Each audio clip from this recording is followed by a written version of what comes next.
dieser Art von Krise noch sehr weit entfernt. Allerletzte Frage, was wird denn die Regierung jetzt in Österreich in den nächsten Tagen wirklich kurzfristig machen in dieser Energiekrise? Also manche Ökonomen sagen, es ist noch zu früh, um einzugreifen. Die Ökonomen haben völlig recht. Es ist noch zu früh, um einzugreifen, weil wir noch nicht alle Parameter kennen. Wir müssen jetzt genau beobachten. Das tun wir seit Beginn an des Ausbruchs dieses Krieges, dass wir eine Taskforce eingerichtet haben, die alle Parameter täglich überprüft, inklusive der Lieferketten und andere Betroffenheiten, ausgenommen von Öl und Gas. Was wir noch tun und ab heute in Kraft ist, dass an den Stellen nur mehr 3-mal in der Woche die Erhöhung durchgeführt werden kann. Gesenkt kann jederzeit werden. Und wir haben natürlich uns auch schon committed zur internationalen gemeinsamen Aktion, die Ölreserven freizugeben und damit auch natürlich schon ein Signal an den Markt gesendet. Allerletzte Frage ist, der OMV-Chef hat am Wochenende vorgeschlagen, dass man langsamer fahren sollte und damit Sprit sparen. Wäre das eine Maßnahme, die Sie empfehlen? Energieeffizienz ist immer eine Maßnahme, die uns hilft, egal ob es bei der Gebäudesanierung ist, ob es dabei ist, das Licht auszuschalten, wenn man nicht in einem Raum ist, und genauso hilft es auch, wenn man mit weniger km/h fährt. Auch das spart natürlich Sprit und das kann man immer zusätzlich machen. After 2 weeks war in Middle East, how concerned are you if this war continue for several months or for 1 year? Are you ready for that? Wir werden die Situation genau beobachten. Grundsätzlich sind wir natürlich gerüstet. Wir setzen sehr stark auf den Ausbau erneuerbarer Energien. Alleine im Strom sind wir zu 90% bereits von Renewable Energy versorgt. Vielen Dank.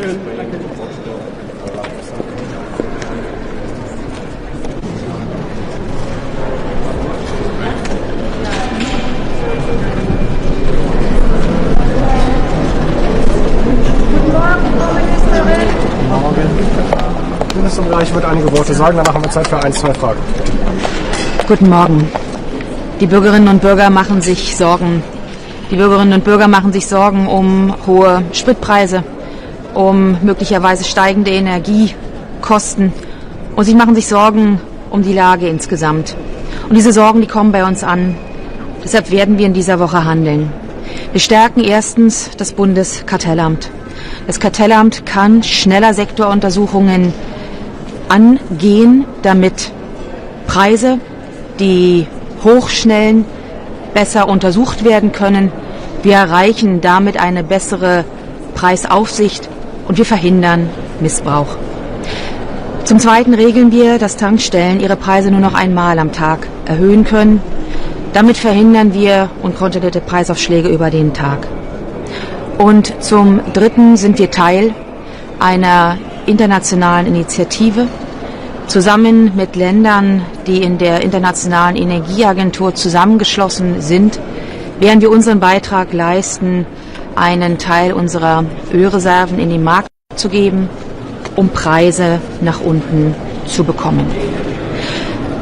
Dieser Dreiklang aus Stärkung der Wettbewerbsfähigkeit, Stärkung der Preisaufsicht, Verhindern von Marktmissbrauch sollen dazu führen, dass die Energiepreise in Deutschland bezahlbar bleiben. Wir dürfen nicht aus dem Blick verlieren, dass wir noch Krieg in Europa haben. Und deshalb geht auch von diesem Rat heute hier in Brüssel das Signal aus, dass unsere Solidarität mit der Ukraine fortbesteht. Deutschland ist mittlerweile der größte Finanzier im Ukraine Recovery Fund. Wir stützen und unterstützen die Ukraine beim Wiederaufbau von zerstörter Energie, Infrastruktur und unterstützen sie weiter militärisch. Wir beschäftigen uns heute hier auch mit dem Netzausbau. Erneuerbare Energien, die wir nicht nur in Deutschland, sondern auch in Europa brauchen, können nur dann gut genutzt werden, wenn wir leistungsfähige Netze haben. Deshalb ist es wichtig, die Netze über die europäischen Grenzen hinaus zu stärken, auszubauen und den Netzausbau deutlich zu beschleunigen. Hier kann die Kommission ruhig noch etwas mutiger werden. Geplante Eingriffe der Kommission in den Energy-Only-Markt, also in den europäischen Strommarkt, lehnen wir ab. Das heute existierende Modell des Energy-Only-Markts kombiniert mit einer Merit-Order und dem Pay-as-Clear-Preis ist der effizienteste Mechanismus, Strompreise kosteneffizient herauszubilden und die Märkte liquide zu halten. Eingriffe, die geplant werden, führen am Ende zu höheren Preisen. Das ist das falsche Signal zu diesem Zeitpunkt. Frau Ministerin, ist es okay, dass die EVP im Europaparlament mit rechten Fraktionen zusammenarbeitet? Ich kenne diese Zusammenarbeit nicht. Was ich weiß, ist, dass andere Parteien, zum Beispiel die Grünen und die Sozialisten, zusammen mit Extremen gearbeitet haben und Mercosur verhindert haben. Das ist für mich ein deutliches Zeichen, dass das nicht geht. Eine Frage zu Ölpreisen. Eine Frage. Können Sie die Frage wiederholen? Ich habe es akustisch nicht verstanden. Wir fordern, dass wir wieder russische Energie importieren, insbesondere Gas, weil es billiger ist. Was sagen Sie dazu? Wir tun alles, um unsere Energieversorgung zu diversifizieren. Die Gasversorgung aus Russland hieße, sich zurückzubegeben in eine absolut unsichere Situation und den Kriegstreiber zu unterstützen. Das kommt für uns nicht in Frage. Eine Frage zum Ölpreis. Sie haben jetzt schon 3 Maßnahmen angekündigt. Was können wir da in Zukunft sehen? Weil einmal am Tag an der Tankstelle erhöht werden kann der Preis. Ist vielleicht nicht genug. In Österreich zum Beispiel wird jetzt besprochen oder wurde gerade beschlossen, dass es nur noch mal 3-mal die Woche möglich ist. Wenn wir das 3-mal die Woche machen, fürchte ich, dass die Preisaufschläge so hoch sind, dass sie am Ende den Tankkunden stärker belasten. Also ob der gewünschte Effekt erzielt wird, glaube ich nicht. Der Effekt wird eher sein, dass man diese 3-mal nutzt, die Preise hochzusetzen. Das kann nicht im Interesse der Kunden sein, die dringend preiswerten Sprit brauchen. Was wir uns anschauen müssen, ist, was verdient der Staat daran. Und hier ist es am Finanzminister zu schauen, dass die Aufschläge, die jetzt kommen und über die Energiesteuern dem Bund zufließen, gerechter verteilt werden. Letzte Frage. After 2-week war in the Middle East, how concerned are you? And are you ready if this war continue for several months or for several years? Wir setzen alles daran, dass dieser Krieg schnell beendet wird. Zum einen, weil es darum geht, Ruhe in der Region zu schaffen. Der Krieg als solches gegen das Mullah-Regime, das will ich an dieser Stelle allerdings auch noch sagen, ist ein Krieg gegen ein mörderisches Regime, das sein Volk unterdrückt, ermordet hat und seit Jahrzehnten Terror exportiert. Gleichwohl sehen wir, dass die de facto Schließung der Straße von Hormuz zu Extremen auf den Energiemärkten führen. Wir haben in Europa keinen Mangel an physischem Import. Wir beziehen relativ wenig Öl aus den Golfstaaten. Wir beziehen de facto kein LNG aus den Golfstaaten, aber andere Regionen, und das führt zu diesen extremen Preisaufschlägen. Sollte dieser Krieg andauern, haben wir Verwerfungen in der weltweiten Konjunktur und das können wir uns nicht leisten. Insofern setzen wir alles daran, diesen Krieg so schnell wie möglich zu beenden. Vielen Dank für Ihre Aufmerksamkeit.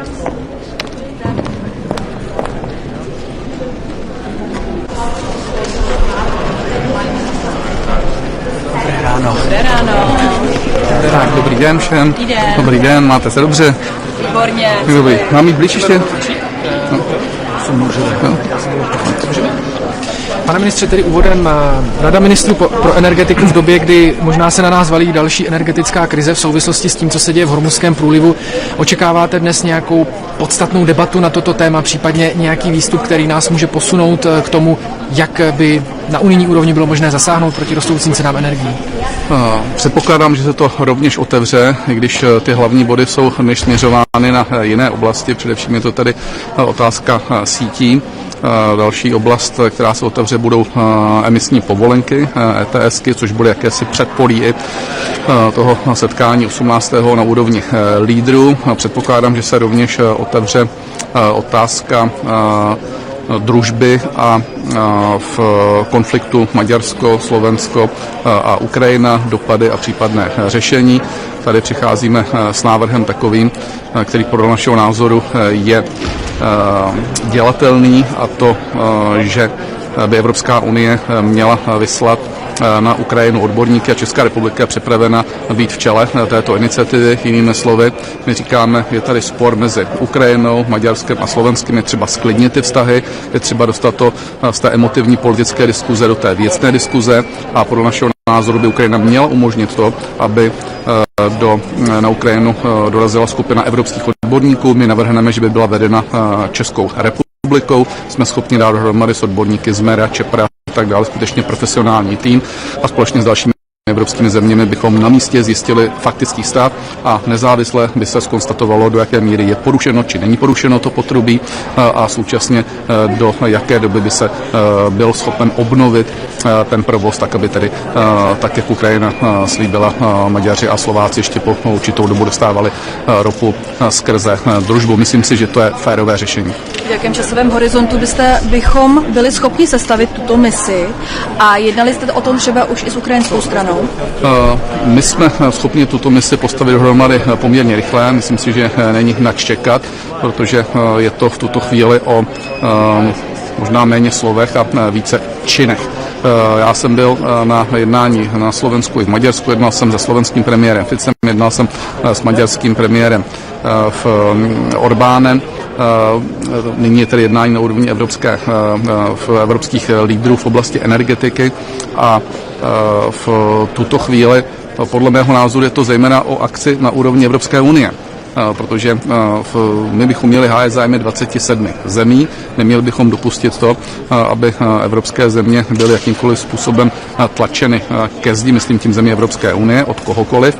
A pokud je zde nějaký spor mezi Ukrajinou a evropskými zeměmi, tak by Evropská unie měla toto vzít na sebe a měla by tedy na Ukrajinu vyrazit. To znamená, já jsem přesvědčen, že by nám to Ukrajina měla umožnit a že by se tím pádem udělal z mého pohledu naprosto nezávislý pohled na to, v jakém stavu skutečně to potrubí je, protože, jak vidíte, politicky se zjevně domluvit nedokáže. To vyslání té mise žádala i Evropská komise po Ukrajině, nicméně Ukrajinci argumentují tím, že ten ropovod není možné opravit mimo jiné i proto, že tam pokračují útoky a že jejich lidi by byli v nebezpečí. Tak vy byste garantovali jak bezpečnost odborníků z Čepra, z Mera, kteří by tam vyrazili, že se taky vrátí v pořádku domů? Bezpečnost musí jak se garantovat ukrajinská strana, protože přece není možné to hrát pouze na, řekněme, strunu toho, že jedna strana řekne, ono to nejde a druhá strana tvrdí, ono to jde.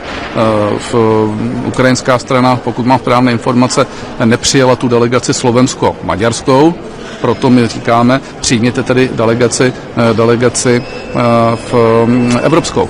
A já jsem přesvědčen, že se dá vytvořit dostatečné zázemí a zabezpečit to, aby tam tato expertní skupina byla schopna dorazit. Pane ministře, Evropská komise právě minulý týden řekla, že požádala Ukrajince, aby jim tu misi povolili. Mohlo by se stát tedy, že bychom se stali součástí té mise, kterou by vedla Evropská unie, nebo my bychom chtěli jinou úplně misi, jakoby naší? Ne, byla by to tatáž mise, ale já se chci posunout od slov k činům. My jenom říkáme, tu misi musí někdo vést, tu misi musí někdo garantovat a my jsme připraveni jako Česká republika, pokud se na tom dohodneme s evropskými ostatními partnery či s ostatními zeměmi, vzít tuto iniciativu na sebe. To znamená, my tvrdíme, že jsme jednou z energeticky nejzdatnějších zemí v rámci Evropy, máme zkušenosti s plynem, s ropou, s jádrem, s obnovitelnými zdroji a dokážeme v tomto případě tady v oblasti ropy postavit kvalifikovaný tým lidí, který by byl schopen tu situaci posoudit. A pochopitelně budeme jedině rádi, pokud bude tento tým doplněn dalšími evropskými odborníky, kteří společně vytvoří z mého pohledu nezávislý pohled na to, jaká tam ta situace vlastně s tím je, protože znovu říkám, pro tyto země je to zásadní, skoro existenční záležitost a jestliže tam je tento spor, no tak kdy jindy by ta Evropská unie měla zasáhnout, než právě v situaci takového sporu, protože dostává se to do emotivní roviny a je to velmi spolitizované a proto si myslím, že by to bylo třeba jak se dostat více na zem a řešit více na té odborné a méně na té politické úrovni. Jak by ta kontrola na místě vypadala? Jak si to máme představit? Jak by to v praxi fungovalo?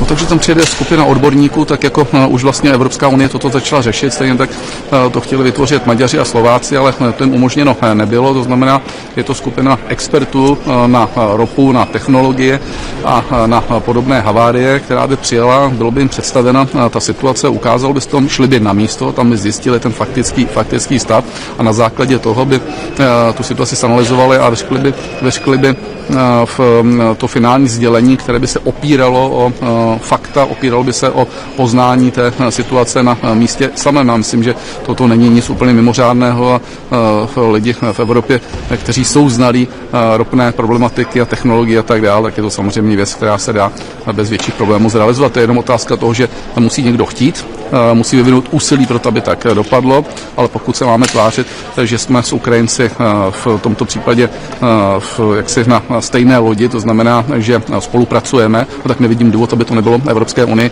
jaksi poskytnuto.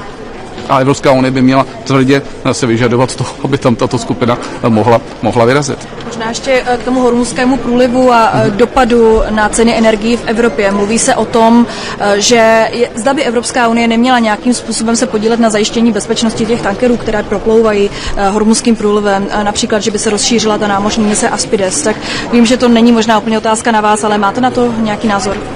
Tak já celkem chápu v Spojené státy, konečně byl jsem tam teď 5 dní, včera jsem se vrátil, tak samozřejmě tamto téma je silně diskutované a je faktem, že pokud se má vytvořit jakýsi bezpečnostní koridor v rámci hormuzského průlivu, který je samozřejmě prostě strategickým pro dodávky ropy do celého světa, takže Američané rovněž požadují, aby součástí těch opatření a těch zemí, které budou zajišťovat, byly země, kterých se to bezprostředně týká. To znamená, hovoří se v tuto chvíli například o Francii, hovoří se o Velké Británii. Je to samozřejmě o dohodě v rámci NATO, ale tenhle požadavek se mi zdá celkem pochopitelný. Ještě k emisním povolenkám, pane ministře, zdá se podle návrhu závěru summitu, že tam bude nějaká výzva nebo nějaká odpověď na to, co žádal i český premiér, tedy zásah do toho systému emisních povolenek, tak aby se podařilo v krátkodobém výhledu snížit ceny elektřiny. Jde to tedy tím směrem, který si česká vláda přála? Jde to pomalu, ale pravda je ta, že se nám díky naší iniciativě podařilo rozhýbat tu diskuzi, to je důležité. My jsme už poučeni od té doby minulé, kdy jsme vládli, že pouze s V4 se nedají ty výsledky uhrát. Jedna věc je, že nás podporují země, které jsou v rámci středu Evropy. Druhá věc je ta, že to nestačí na změny v celé Evropě. To znamená, velmi intenzivně pracujeme na tom, abychom se propojili s ostatními státy vlivnými, jako je Německo, jako je Itálie, jako jsou ostatní země, což musím říct, že se nám daří. Konečně, jak moje spolupráce na úrovni hospodářského ministra nebo ministryně v tomto případě Německa v Kataríny Reiche, tak spolupráce dneska na té nejvyšší úrovni pana Babiše a pana Merce si myslím, že dává určitý základ tomu, že ten pohled bude racionálnější. Spolupráci s Italy máme rovněž velmi dobrou na podobné báze, takže doufám si tvrdit, že je určitá šance, že se ten systém změní. My musíme být i nadále dostatečně urputní. Máme připraveno několik scénářů v rámci ETS od pozastavení toho systému, hovoříme o ETS jedničkách, až po zastropování a zvýšení počtu tedy emisních povolenek a přípravy systému toho, jak dostat tu cenu na 30 euro, což mimo jiné byla i ambice Evropy ještě v roce 1920, kdy jsem byl ministrem, kdy se prognozovala cena emisní povolenky. A to, že s tou trhu zřetězuje právě ten největší problém, který je. Takže já bych chtěl zde dneska vytvořit předpolí toho, aby vlastně pan premiér Babiš s lídry toho 18. už došli k nějakému možná ještě věcnějšímu závěru než dnes. Děkujeme moc. Dobrý, tak děkuji moc krát. Mějte se oder andere Geräte genau zu dieser Zeit laufen lassen, werden sich automatisch diese 20% sparen. It's a very important day for financing nuclear energy in Europe.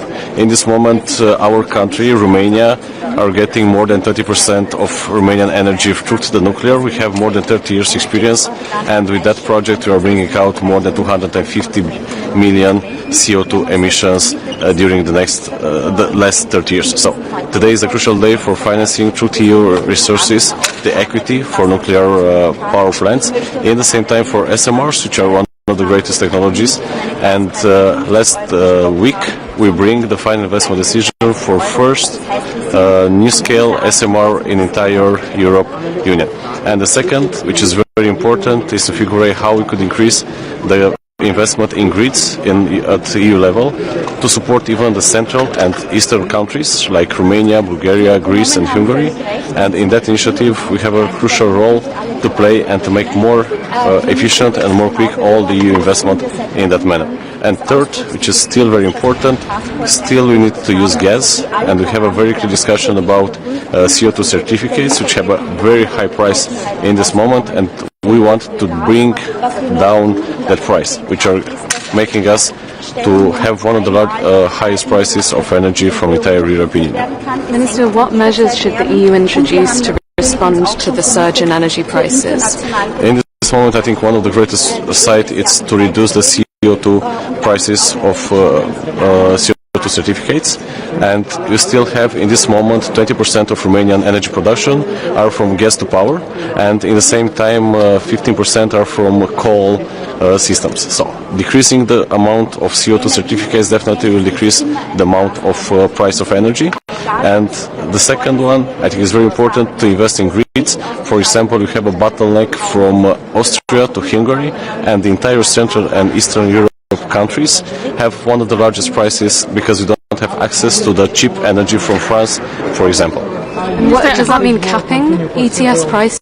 How would you bring down the carbon price? In this moment, definitely we could have a very clear discussion about even about ETS. We have a 3 years delay of implementation of ETS2, and I think it's very important to continue on that pattern because, for example, we couldn't put all the countries in the same pattern. For example, in Spain or Portugal, they have a lot of sun, and it's very great to invest in renewables on the sector. Meanwhile, in Romania, we have a lot of gas. We are the largest producer of natural gas. So mostly in this context, I think that we should have more flexibility of using even gas in the countries where we have that natural resource. Should a return to Russian gas be on the table as a way to in my perspective, the Russian gas is out of any discussion today. Minister, is the situation between Hungary, Slovakia and Ukraine and pipeline Druzhba, how do you see a way out of this crisis between countries and this situation? I think the vertical corridor, which are using Romanian gas, which are using US LNG, could be a very good alternative of the Russian gas and resources. And in this context, I think is not negotiable anything related with the Russian gas. Okay, thank you very much. You have a great experience with the maritime supplies and maritime security being on the Black Sea. Do you think anything could be done to calm down the prices when we have this high tension, high security alert in the Strait of Hormuz? In that context, I think to diversify our network, our resources, it's one of the greatest thing which could make in this moment. For example, we have a very good contracts with Kazakhstan and Azerbaijan in matter of gas and oil. We should increase that contracts, and in the same time to diversify our source of gas and oil. Definitely, we should increase our production of energy in European Union, and nuclear is one of the most important sites. And meanwhile, I think we could use even the US LNG as a very good alternative of Russian resources. And in this moment of the context with the Middle East, I think we could use the US resources in that manner. And in the same time, to go, for example, in the Black Sea, we still have a lot of resources. Romania are drilling after natural gas. Bulgaria are drilling after natural gas, and I think we should watch even on that European resources which could exploit in that new context until we have enough renewables and storage to use for our energy security, because increasing the energy security of Romania, of Bulgaria, of Greece are increasing the entire energy security of European Union. Honestly, I mean, the energy agency, they use considerable amount of reserve to calm down the prices. Do you think any reserve can calm down the situation as it is? My answer is for medium and long term. In that context, definitely what international agency with Fatih Birol made, it's a good decision, but I think the most important is somehow to close that conflict in the Middle East. And unfortunately, that the way that conflict will gain doesn't depend by any EU country in this moment, including Romania. Thank you very much. Thank you.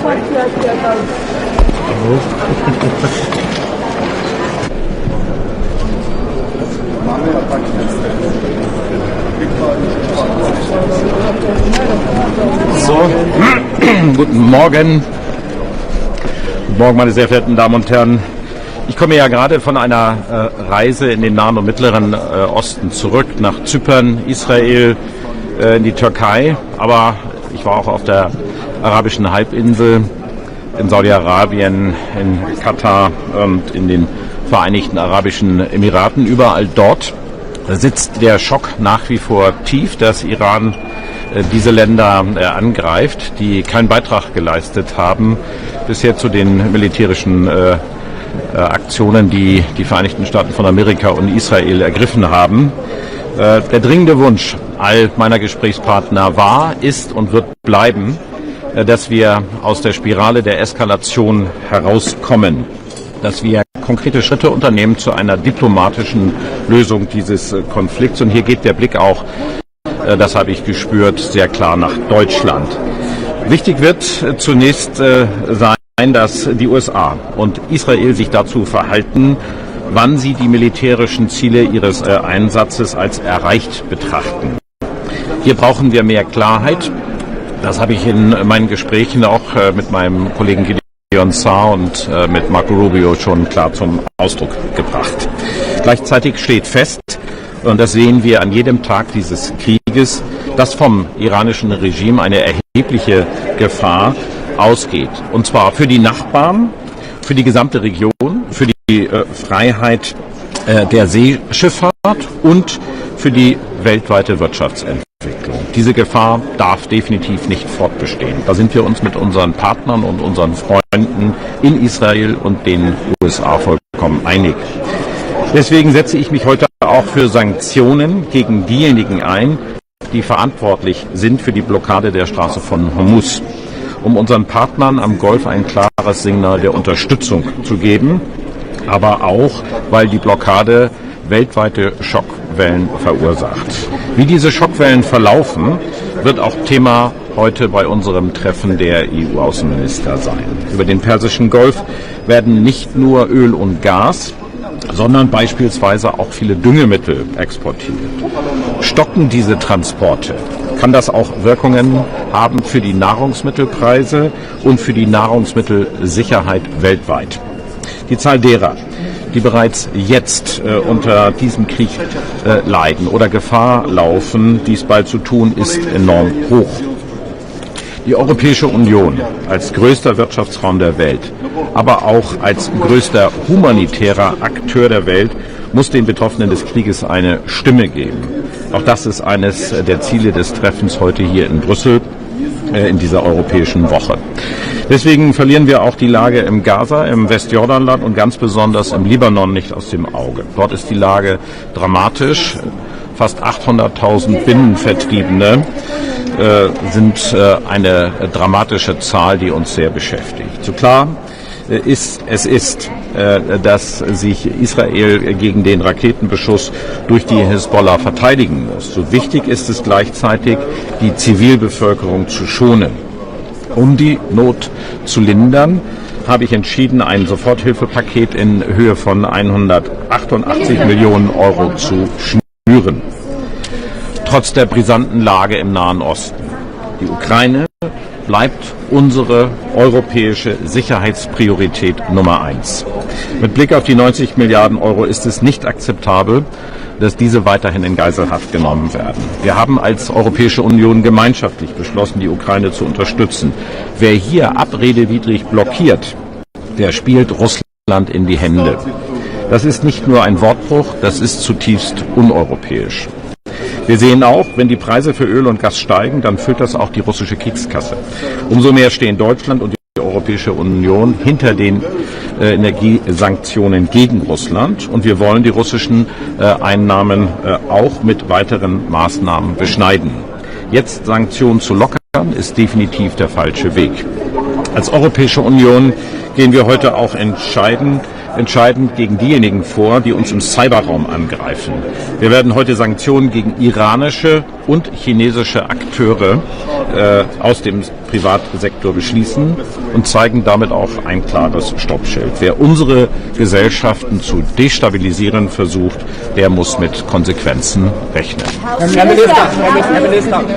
Herr Minister, im Europäischen Parlament scheint die Brandmauer gefallen zu sein. Die EVP hat dort in einer WhatsApp-Gruppe und bei einem persönlichen Treffen mit den Rechtsfraktionen zusammengearbeitet. Ist das aus Ihrer Sicht akzeptabel? Muss das Konsequenzen haben? Also ich glaube, inhaltlich ist das, was beschlossen worden ist in dem Ausschuss im Europäischen Parlament, vollkommen in Ordnung und das ist zunächst einmal entscheidend. Es hat eine mangelnde Mitwirkung der Sozialdemokraten im Europäischen Parlament gegeben, was abweichend ist von den Vereinbarungen, die wir zumindest in Berlin getroffen hatten. Insofern ist das politische Ergebnis auf jeden Fall das Richtige. Dennoch muss jeder Anschein vermieden werden, dass es irgendeine Zusammenarbeit mit der AfD gibt. Und ich bin ganz sicher, dass das auch in den Gremien der Europäischen Volkspartei entsprechend diskutiert wird. Herr Minister, Trump droht der NATO und seinen Allies, wenn sie nicht mithelfen, die Strait of Hormuz zu öffnen und Schiffe zu begleiten, dann ist es eine very bad future für die NATO. Jetzt haben Sie gestern im Bericht aus Berlin gesagt, dass Sie sehr skeptisch sind gegenüber der Erweiterung dieser Aspides-Mission. Was sagen Sie heute dazu unter veränderten Umständen? Na, die Umstände haben sich überhaupt gar nicht verändert seit gestern Abend, ehrlich gesagt. Ich sehe auch gar nicht, dass die NATO irgendeinen Beschluss gefasst hätte in diese Richtung oder zuständig werden könnte für die Straße von Hormuz. Wenn das der Fall sein sollte, dann würden sich die NATO-Gremien damit entsprechend befassen. Wir werden ja heute diese Frage hier auch miteinander diskutieren. Und natürlich hat jeder ein Interesse daran, dass die Freiheit der Seeschifffahrt garantiert wird.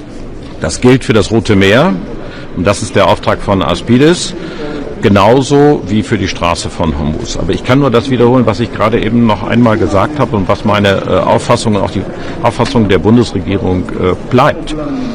Wir wollen zunächst einmal von Israel und den Vereinigten Staaten von Amerika erfahren, wann sie ihre militärischen Ziele im Iran erzielt haben wollen. Wenn wir davon eine Vorstellung haben, dann glauben wir, dass man in eine nächste Phase hineingehen muss, nämlich eine Phase, dass eine Sicherheitsarchitektur für diese gesamte Region, und zwar mit den Anrainerstaaten, definiert werden muss. Und das wird sicherlich dann auch erfordern, dass man in diesem Rahmen mit dem Iran ins Gespräch kommt. Und ich denke, wenn wir da sind, können weitere Fragen beantwortet werden, aber zum jetzigen Zeitpunkt stellen sie sich nicht. Eine Frage. After 2-week war in the Middle East, how concerned are you on energy crisis and do you really have the energy crisis right now in Europe and Germany? No, of course we do see the repercussions and the effects that we see not only in the German or the European markets. So we are still working on a solution which only could be come to a sustainable situation in that region through negotiations, which includes the neighboring countries, but ultimately, of course, also Iran. We will come to that stage as soon as the United States of America and Israel have defined that they have achieved their military goals. But we are not there currently. What we expect from the United States and Israel to inform us, to include us into what they are doing there and to tell us if these goals are achieved. Thank you so much. Are you also discussing Georgia's topic?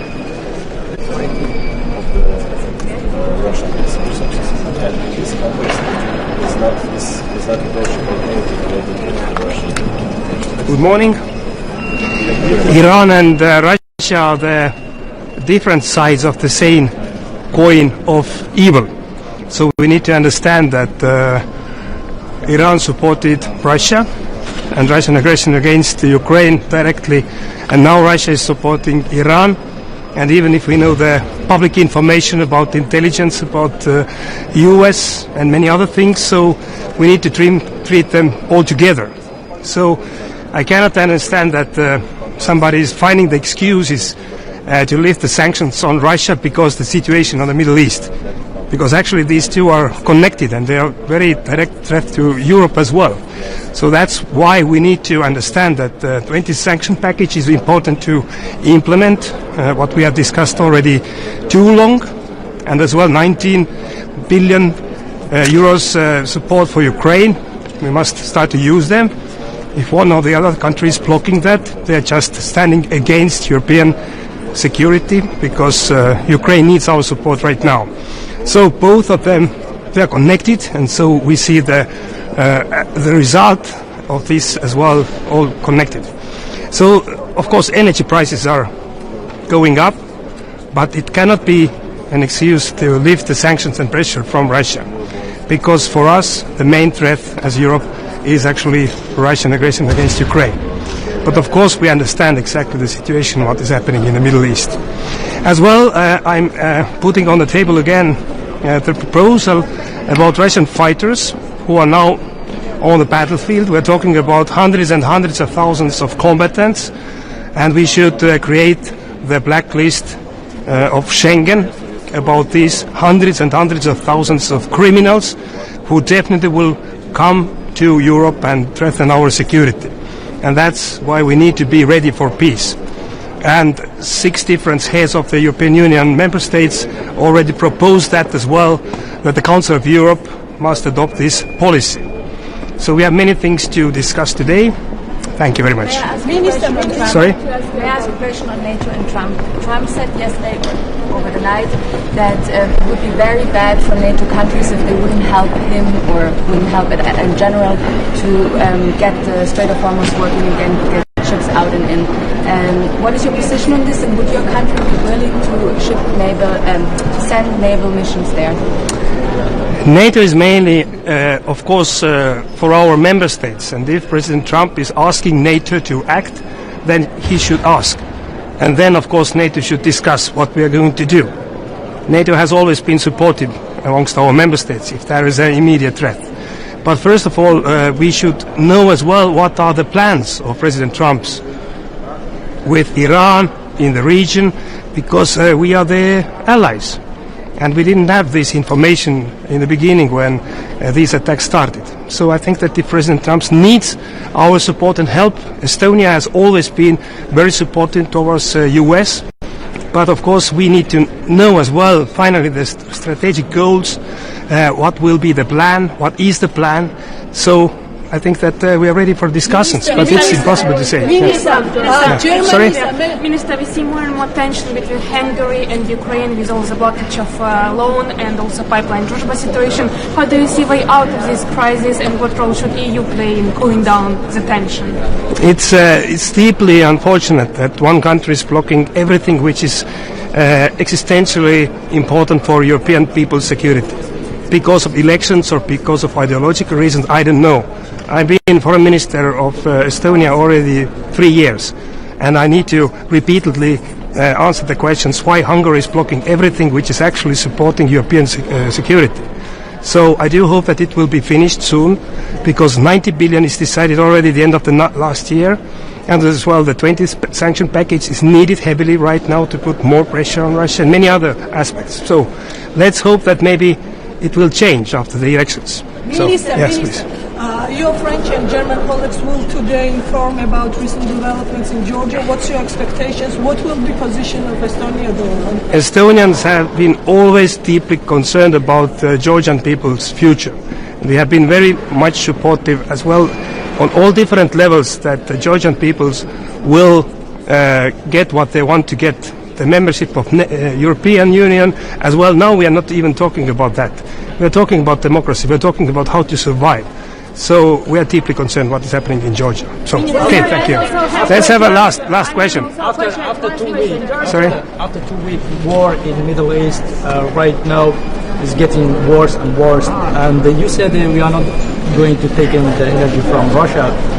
What plan do you have if you are not taking the energy from Russia, or not taking energy from Middle East because of the war? Do you have any new plan, alternative plan? Of course, if we are taking energy from Russia, if we are lifting the sanctions, we are just supporting the aggressive war machine against Europe.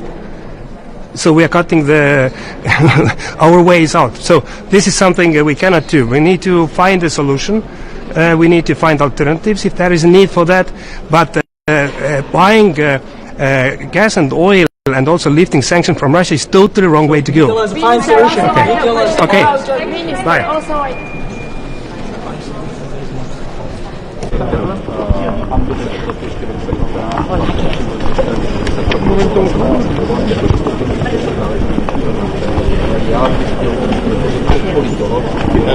Hola, ¿qué tal? Muy buenas. Cuando me digáis. ¿Estáis listos? Sí. Adelante. Pues buenos días, muchísimas gracias por atender este nuevo Consejo Europeo de Energía. Estamos en un momento importante. Nuevamente nos reunimos los ministros de Energía en un contexto de crisis ocasionado en este caso por una acción unilateral que tiene un impacto en la volatilidad y en todos los mercados energéticos. Por lo tanto, yo creo que hoy es un consejo importante. Lo vivimos en la guerra de Ucrania. Se utiliza la energía como arma de guerra y en este contexto la visión, el punto de vista de España es que lo que tenemos que hacer es acelerar la transición energética, reducir nuestra dependencia de los combustibles fósiles y apostar por la autonomía estratégica y energética, que en España pues tenemos un caso práctico que demuestra que ante estos contextos la volatilidad de esos mercados energéticos tiene menos impacto, por ejemplo, en nuestro sistema eléctrico, gracias precisamente a nuestra visión constante de aumentar la presencia de las energías renovables en nuestro mix energético. Hoy en el Consejo vamos a hablar de diversos temas. Vamos a hablar del paquete de redes, vamos a hablar del plan de acción de precios asequibles y vamos a hablar también de la seguridad energética con las experiencias y buenas prácticas para intercambiar con Ucrania y con Moldavia. Yo creo que es un momento importante en donde las redes son fundamentales para integrar más renovables, para también integrar nuevos proyectos que se electrifican, las interconexiones.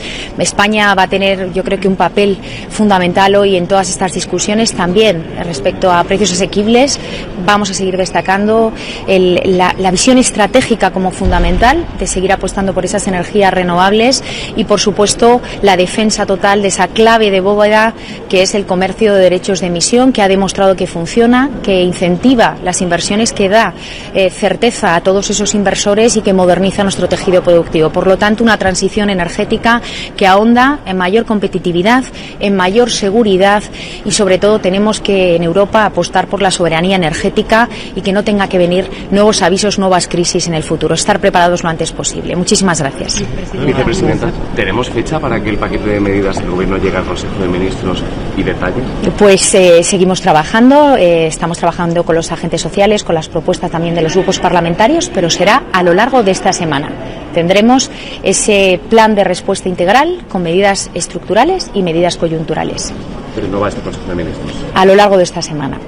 ¿Y algún elemento más va a estar centrado en el sector primario, va a estar centrado en el transporte? No sé si al menos podemos saber un poco cuál va a ser el ámbito. Nosotros hemos también compartido ese esqueleto, insisto, es un plan de respuesta integral y esto es muy importante. No se trata de tomar medidas solo parches, sino pensar en una visión más a largo plazo y, por lo tanto, vamos a tener medidas coyunturales. Primero, protección a los más vulnerables. En segundo lugar, aquellos sectores que están más expuestos, evidentemente los transportistas, el sector agrario, el sector pesquero y también, en general, medidas en el ámbito energético para todos los consumidores que se sientan afectados o que han tenido un impacto en este contexto y también medidas antifraude, ¿no? Evitar el fraude, que todo este paquete de actuaciones realmente llegue a los consumidores finales y seguir ahondando en esa máxima supervisión para evitar posibles prácticas abusivas y, en todo caso, medidas estructurales que básicamente lo que van a hacer es seguir ahondando en esa transición energética. ¿Y al comisario Jürgensen le van a pedir alguna medida a nivel europeo que se ponga en marcha? Yo creo que las medidas europeas lo que tienen que dar es consistencia entre la visión a corto y a largo plazo. Eso es fundamental. No podemos errar, no podemos buscar, vamos a decir, atajos que sean falsos, que nos lleven a la profundidad del pozo y a ser cada vez más dependientes y, por lo tanto, una visión estructural clara por parte de la Unión Europea es la mayor demanda que yo quiero transmitir hoy en este Consejo Europeo. Las interconexiones las ha mencionado usted, las ha mencionado el comisario. ¿Cómo va el debate con Francia? ¿En algún momento veremos? Bueno, las interconexiones son un elemento fundamental para conseguir un mercado interior integrado, para ser más resilientes y robustos a nivel europeo y, por lo tanto, dentro de los trabajos que estamos llevando a cabo, seguimos teniendo reuniones a nivel técnico y también empezaremos las reuniones a nivel más político durante este año, el objetivo es que este año, el año 2026, sea el año de consolidación de las interconexiones transpirenaicas. Y prueba de ello es que en esas iniciativas planteadas, los Energy Highways de la Comisión, de las 8 iniciativas, las 2 primeras son españolas, tanto las transpirenaicas como el H2Med. Por lo tanto, insistimos en esta negociación que estamos haciendo y en estas discusiones que vamos a mantener. El primer punto de la agenda de esta mañana, insistiremos en la importancia de estas interconexiones.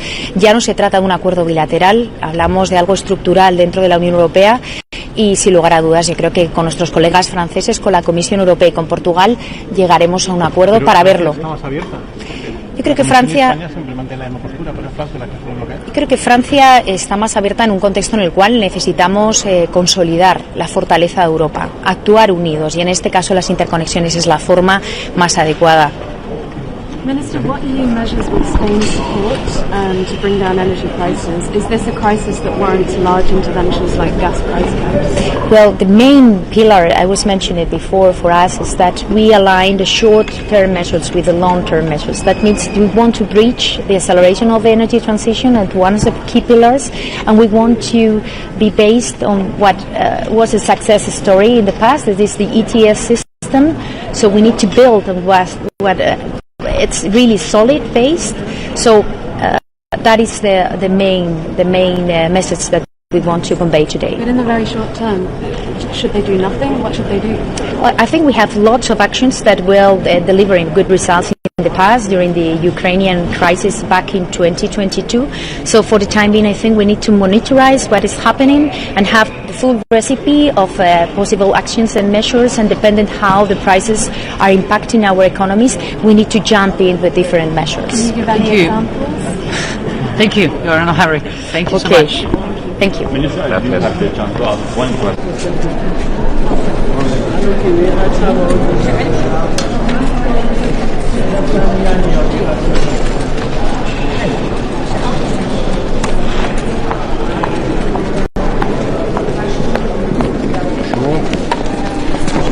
Bonjour à tous.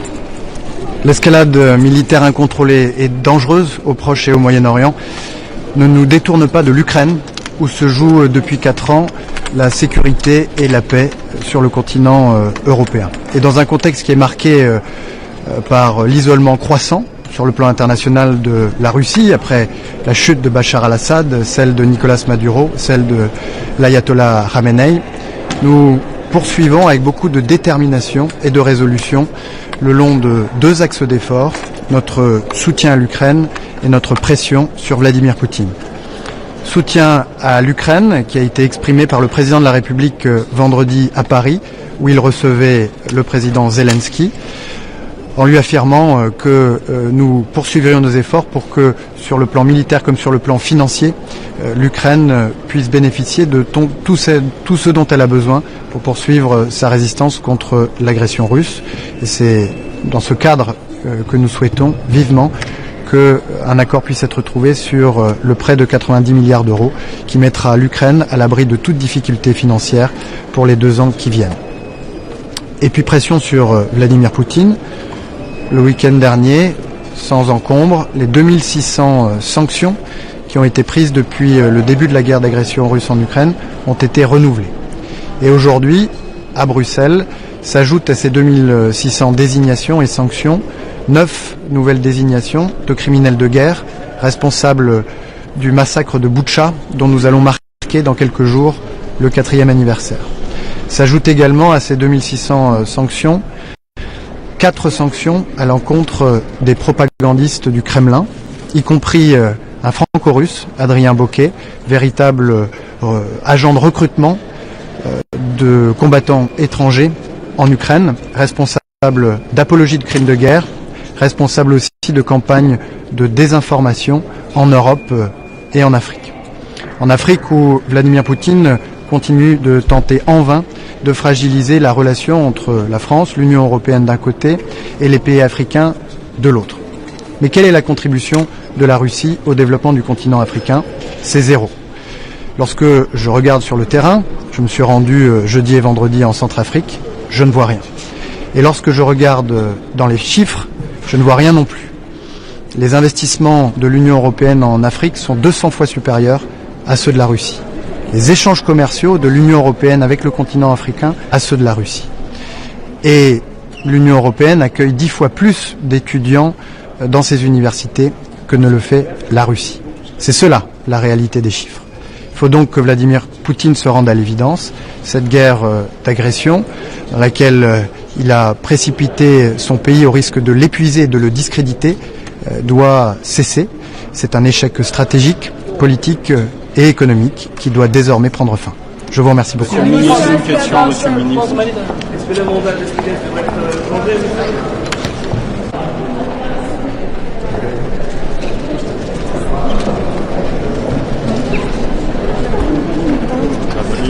Good morning. The preparations for the Foreign Affairs Council, of course, have finished. It's ongoing. Breakfast on the European security strategy drafting, then substantial session with the Ukraine's foreign minister, discussion on Ukraine, but also still the discussion on restricting Russia and constraining Russia, because the multiplicity of crises that we are seeing, not only in Europe, also in the Middle East, where we see quite clearly Russia has enabled Iranian attacks, but also we know what is happening in Libya, what is happening with the Africa Corps in Africa. There is a whole complicity of actions attributed to Russia. So Russia is our problem. It's not Ukraine, it's Russia, and we have to deal with Russia. So that will be my main points today. And then, of course, meeting with Indian Foreign Minister, Mr. Jaishankar, good friend. Also very open discussions, usually different perspectives on a number of things.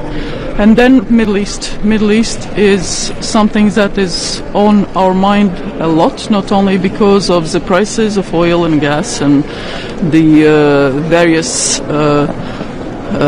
different angles of the crisis in the Middle East, but also because indeed our strategic partner US is currently fully involved in the region, and we would like to see a quick de-escalation, having spoken with many of the Gulf states and other neighbors. The joint wishes for de-escalation. Indeed, Iran was a significant challenge and security threat for all of us. Just look at the IEA reports and the clear point that IEA was not able to ensure that and assure us that Iranian nuclear program was entirely peaceful. Look at the suppression of people. The regime had not changed its patterns. In the same time, of course, the effects of everything are such that taking down a notch and reflecting and seeing how we can advance on a more peaceful path is something that we argue for. You're also discussing Georgia's topic. Do you know what's the proposal? Minister, President Trump said that he would like NATO to do more regarding the security of the Strait of Hormuz. Do you support this idea? I haven't seen any proposals from the US. You would have to ask within NATO whether something has been received, because if there is an ally that feels that there is a security challenge or something, usually it goes through the NATO. It doesn't come to the capitals directly. And Latvia would help more in Aspides mission? I cannot speculate again. You know, it depends on the situation. We supported in principle, but we have to see how it works. We see more and more pressure between Hungary and Ukraine, considering the anti-Russian loan blockage and pipeline Druzhba. So how do you see the way out of this crisis? What should EU do to cool down the tension between us? I think we have been very clear always. More pressure on Russia, so the new sanctions package, restraining Russian economy, technology partnerships, stopping evading sanctions. That's the way to peace in Ukraine. It's not by giving up on all those things. How can Hungary pursue the 90 billion package for Ukraine? And if this would not be the case, do you have an option? As a rule, we don't comment on partners or allies in public and their behavior or actions. From our side, 90 billion is agreed, and all the 3 regulations that need to be approved for implementation should be approved. Straightforward. You will be also discussing Georgia. Sorry. World sanctions, US decreased some oil sanctions, and Hungary said that we should do the same. What a signal it sent to Moscow? We need to strengthen sanctions, not weaken sanctions. Pretty straightforward. The fact that Russia is getting more money in its coffers to wage war is absolutely the wrong signal. What can you say about Georgia? We know that this will be about Georgia. What is your position? Nothing has changed in Georgia. The situation has not improved. We know what Georgian people want, what they deserve, but this government apparently is not interested in the European path for the country or people. Is there some special examples? Can you give special examples for people? Well, there is enough in public by the Commission and other colleagues, yes. Yeah, and is there some steps which can be used against the Georgian dream, which is stopping our European path? We have full trust that Georgian people will take the right decisions and will implement the commitment to Europe and make sure that the country advances. Can you tell us what don't like about Georgia exactly? What is it steps? As I said, there is enough in public already from the European Commission and other actors. I thank you.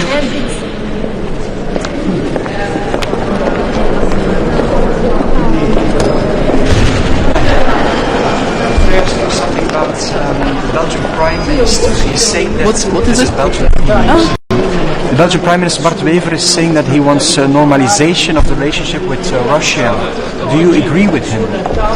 I don't know exactly what he means by normalization with Russia. I think in our views the fact that we have all agreed that Russia is the main threat, we have agreed that both in NATO, in the EU, but also at the national joint threat assessment level, means that we have to do what we have to do, which is increase defense spending, make sure that we are strong as NATO, as individual countries. We have commitments that we made in The Hague, which we are implementing. We have to provide support for Ukraine to make sure that Ukraine is independent, neutral, democratic country and a natural sort of friend and ally of the EU and NATO, and has a very clear Euro-Atlantic integration perspective.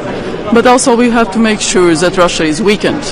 So more sanctions, denying Russia money, technology, partnerships, limiting, evading sanctions and everything.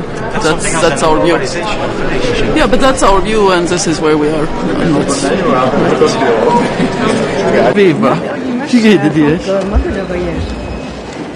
Ja, das ist gerade das Ministerin hat physisch zusammengekommen an der Krise am Iran angefangen hat, was wenn nie sind nur eher Erwartungen oder wie denkt dass die EU muss zusammen reagieren.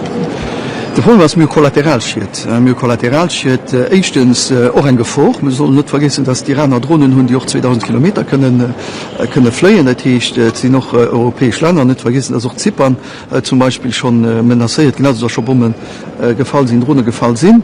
Haben wir die kollateral schiet, wenn es die Energiepreise, auch wenn es die Rapatriementer, Stabilität, ein Grund für Punkte, die wir hatten, und hoffen, dass wir solidarisch sind, für den Iran zu kondamnieren. Ich muss sich aber auch so ab Initio, dass ich noch immer ein Problem habe mit dem Respekt vor internationalem Recht, weil auch wenn man froh ist, wenn der Maduro fordert, wenn man froh ist, wenn der Khamenei fordert, mehr als kleines Land, das internationale Recht, das wird Eis protegiert, und da wird aber mit der Face getrippelt, ich stelle mir so gut vor, ganz ehrlich, dass war nur den Präsident Trump gibt so ziemlich zurück, ob dann den Herrn Netanyahu sich auch zurückzählen.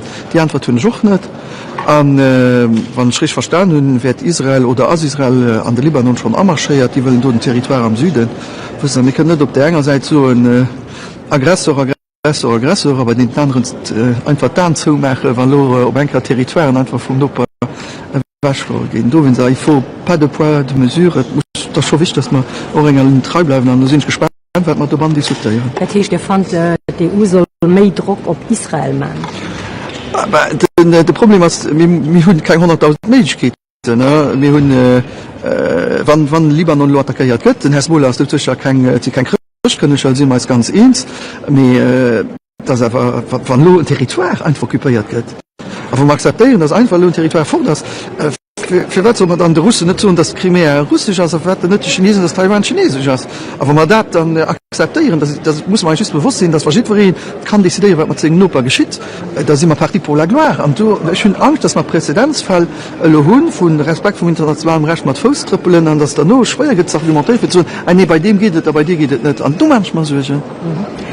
Den Donald Trump hat ganz klar noch Hilfe gefragt für an der Straße von Hormuz anscheinend doch EU-Länder. Was soll da dazu? Wie soll die EU darauf reagieren?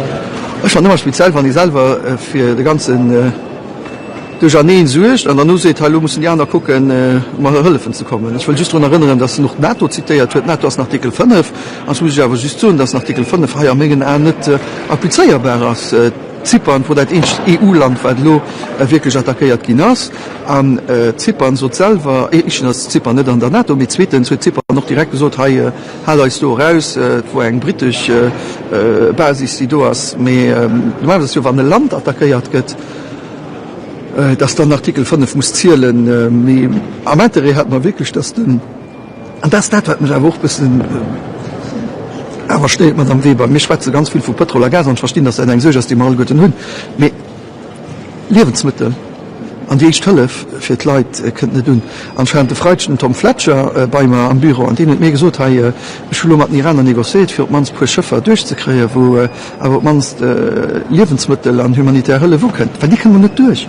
Und ihr müsst wissen, dass am Libanon oder auch nach Gaza an die Plätzen aber nach Hilfe muss kommen. Und wenn die blockiert geht, und nicht nur da, sind ein Gritsch von afrikanischen Ländern, die wirklich schwer Situationen sind, aber laut humanitäre Hilfe muss nicht mehr kommen, dann nur auch nach vielleicht ökonomische Reperkussionen bei uns, bei mir einfach eine menschliche Katastrophe weltweit.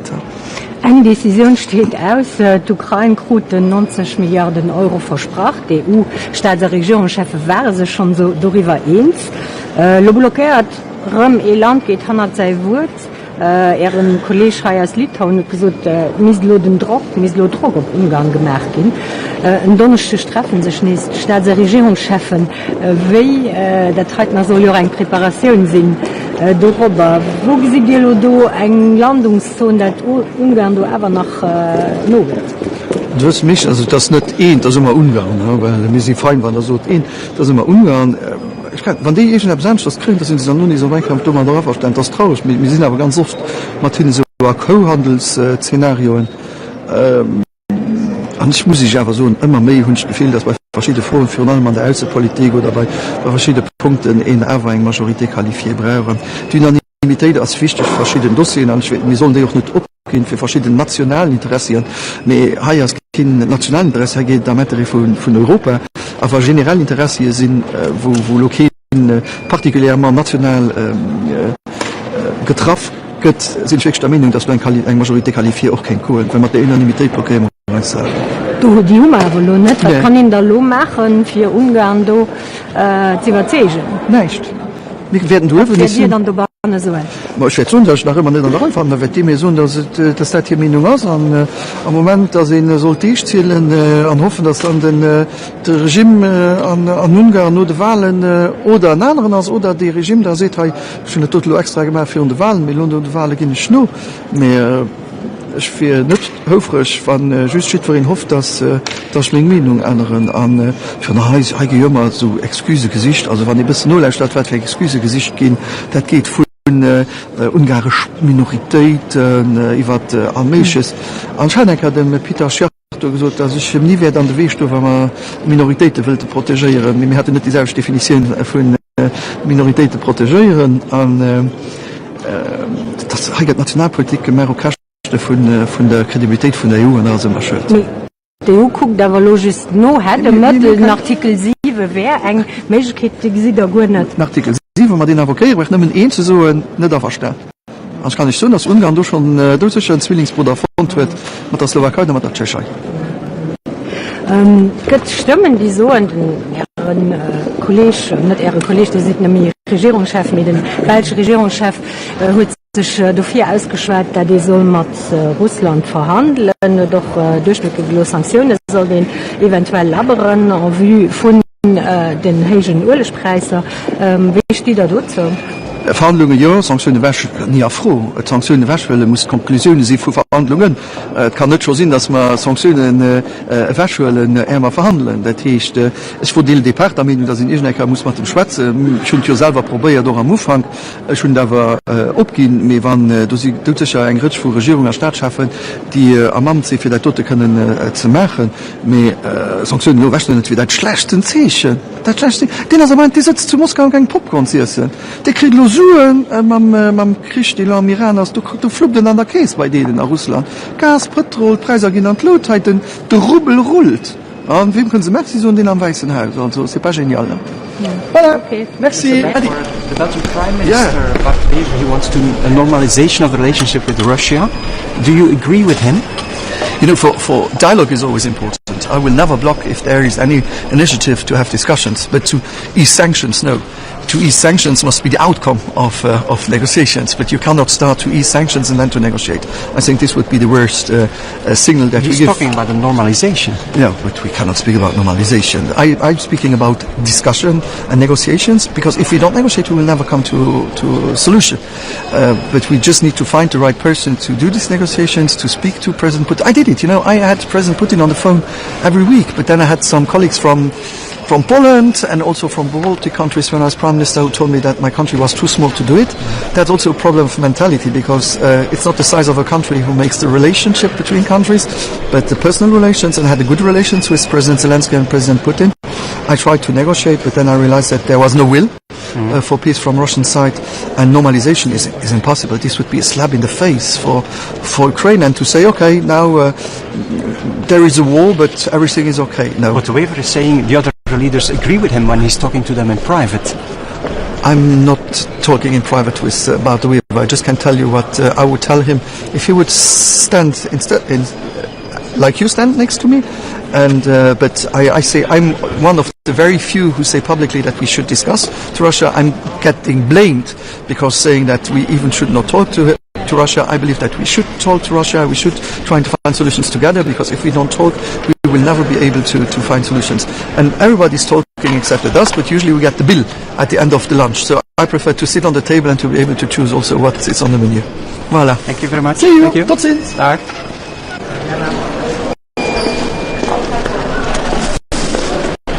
Buenos días.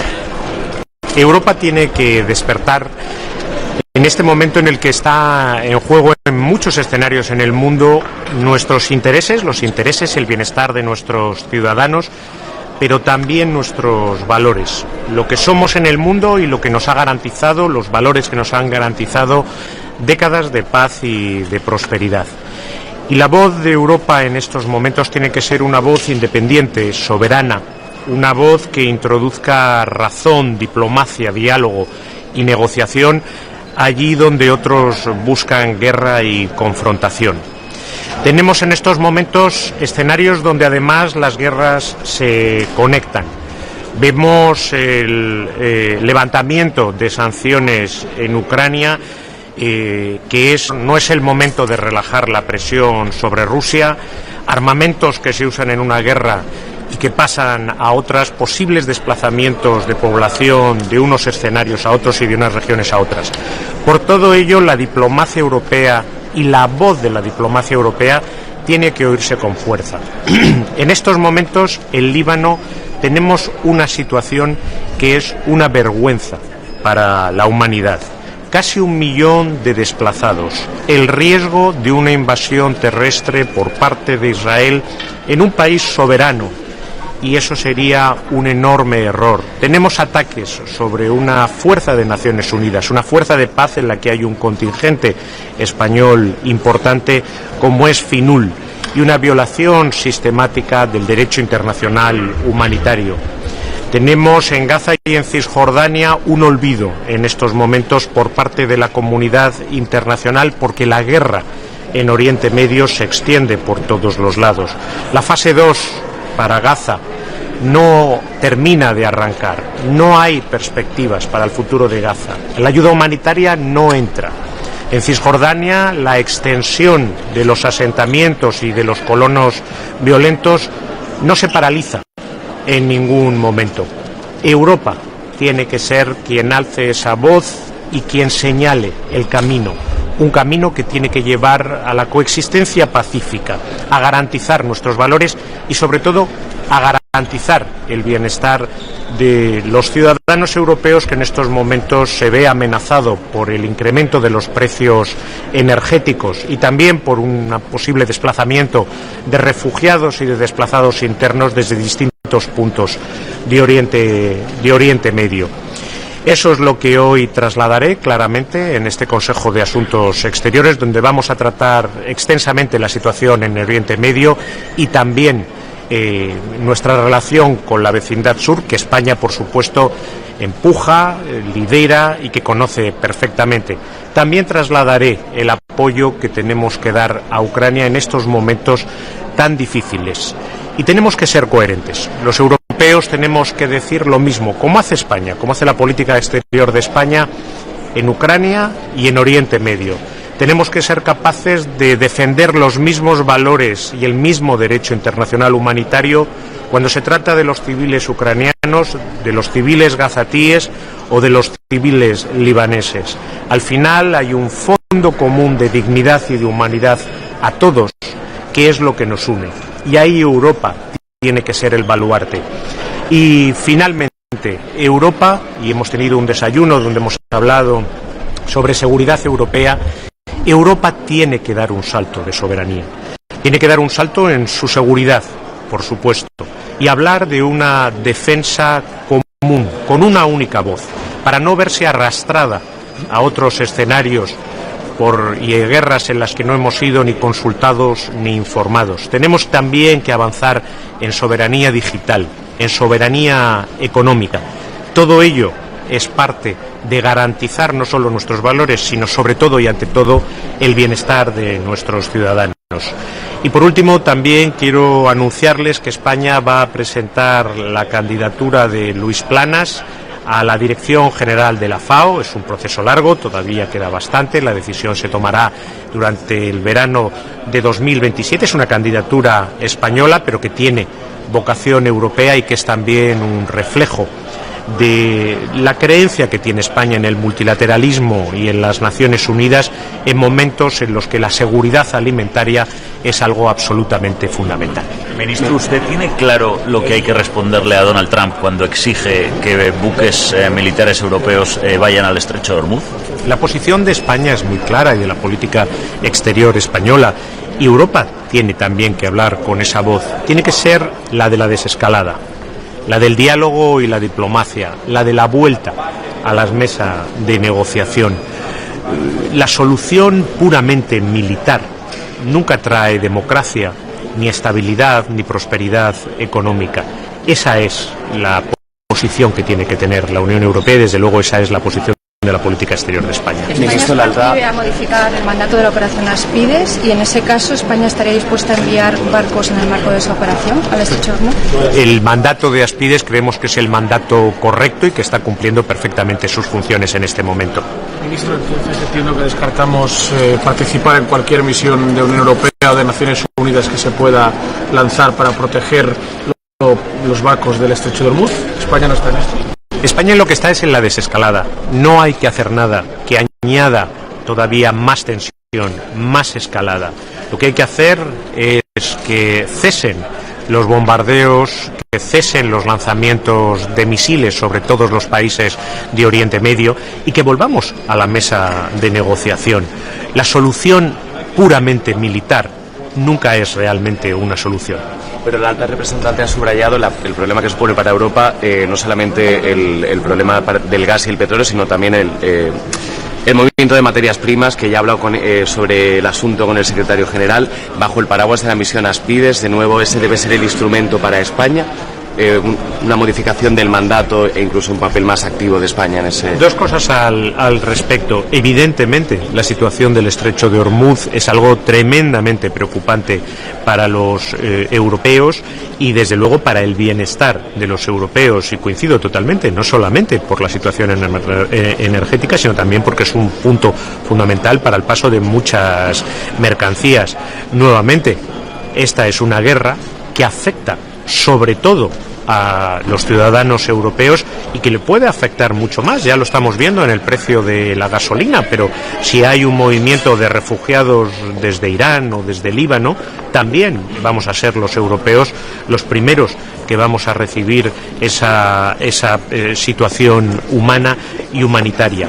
Por eso, la posición de Europa, por nuestros valores, pero también por defender el bienestar de nuestros ciudadanos, el incremento de precios de todo tipo, tiene que ser la de que termine esta guerra, parar esta guerra y que sea la negociación y el diálogo los que prevalezcan. Y sobre Aspides lo he contestado anteriormente, creemos que la operación Aspides y el mandato actual es el correcto y por lo tanto no es necesario introducir ninguna modificación.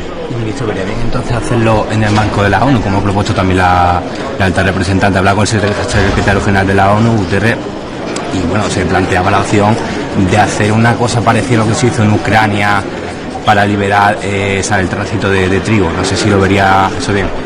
Lo que veo bien sería terminar con esta espiral de violencia y esta escalada que ni tiene unos objetivos claros ni está llevando más que al sufrimiento de los civiles en toda la región y al encarecimiento de precios mundial y afectar al bienestar de los europeos. Naciones Unidas tiene que estar involucrada en todos los lugares del mundo, pero si quiere un lugar donde Naciones Unidas está ya involucrada, estaba allí el secretario general de las Naciones Unidas ayer, es el Líbano, ahí estaba Antonio Guterres.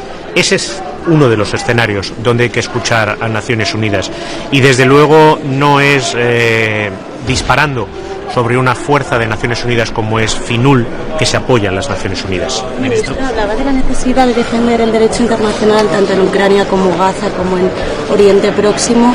¿Cree que Europa lo está haciendo? ¿Le gustaría ver una condena más firme por el ataque contra el derecho internacional de Israel y Estados Unidos?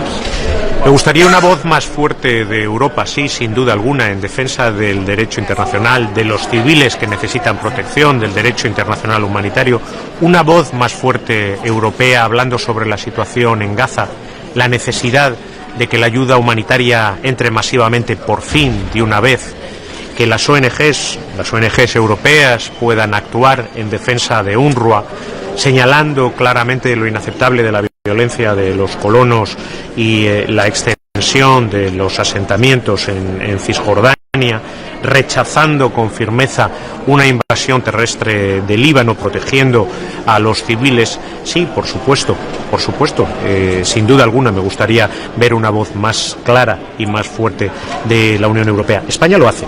España defiende con la misma fuerza a los civiles en Ucrania, a los civiles en Líbano, a los civiles en Gaza. Y defendemos la negociación y el diálogo en Ucrania, en Oriente Medio y en todos los lugares del mundo, por supuesto. Ministro, Castilla y León, ¿está satisfecho con los resultados de su partido? Bueno, ha sido un incremento del voto y demuestra, yo creo, dos cosas. Que el Partido Socialista tiene un enorme apoyo popular y que desde luego para frenar a la extrema derecha solo hay una papeleta útil, que es la del Partido Socialista. Ya sabemos que la papeleta de aquellos que han votado al Partido Popular va directa a los gobiernos de coalición con la extrema derecha. Muchas gracias.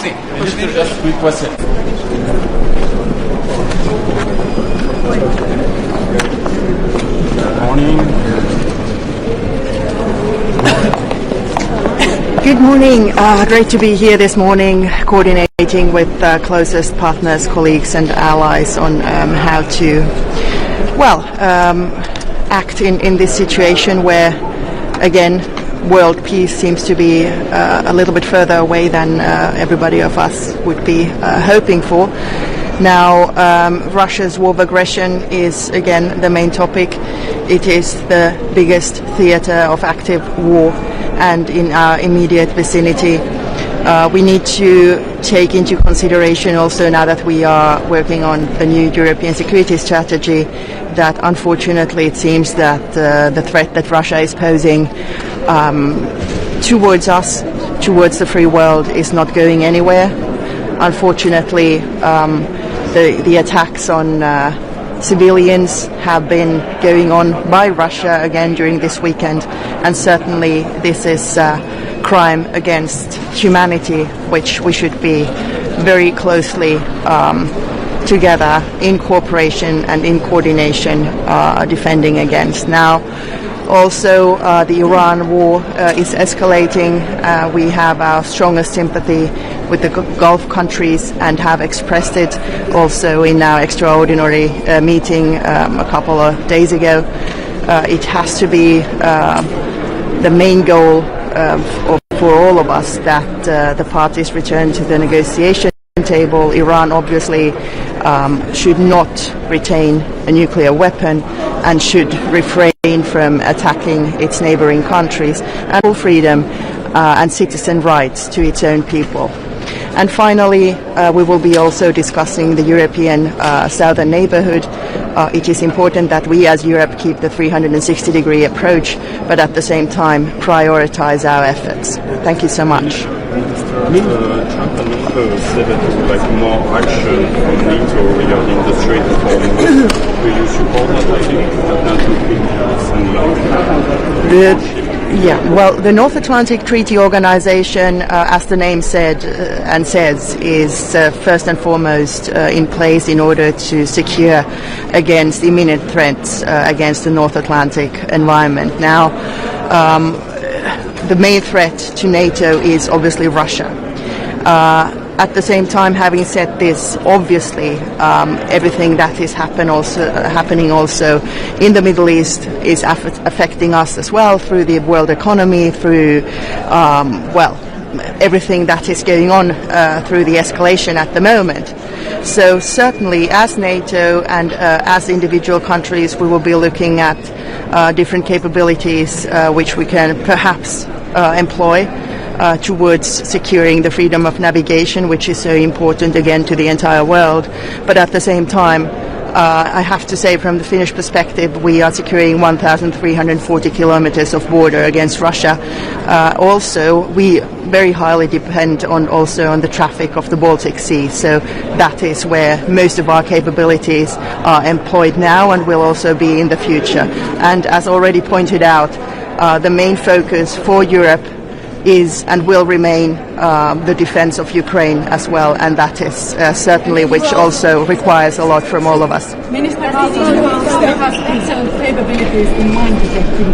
Is Finland going to participate in the work of coalition of dealing in the Hormuz? Finland is closely cooperating with its partners and allies also in this question, but as I already pointed out, the capabilities we have as an individual country, as Finland, but also as part of the alliance, are first and foremost there to secure vital interests for NATO.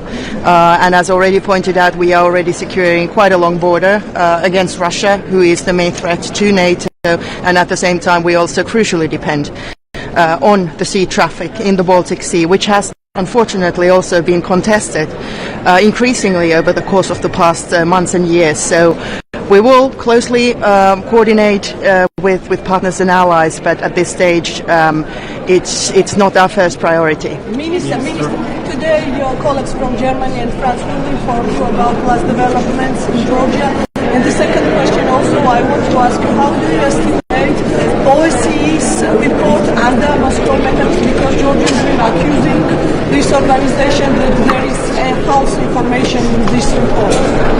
Having chaired the OSCE last year and having also closely not only watched but also visited Georgia and bringing strong solidarity to the Georgian people who are unfortunately have had to live under increasing oppression. The latest law on prohibiting essentially funding of civil organizations and the freedom of the people is another step in the wrong direction. And I am convinced that the OSCE and also the Moscow mechanism will produce the right results, but as the EU we also should stay vigilant. Your colleague from Washington just said that Putin is sitting in Moscow eating popcorn and he's happy about the situation. So what can be done that he does not profit from this war in Iran? Putin, unfortunately, is profiting from the situation that we are observing around Iran massively, not only through the increase in oil prices, which seems to be there at least for the time being, also through the fact that the political focus of the entire world is now and largely understandably also in the Middle East, instead of focusing on the war of aggression that Putin has been waging against Ukraine for the past 4 years.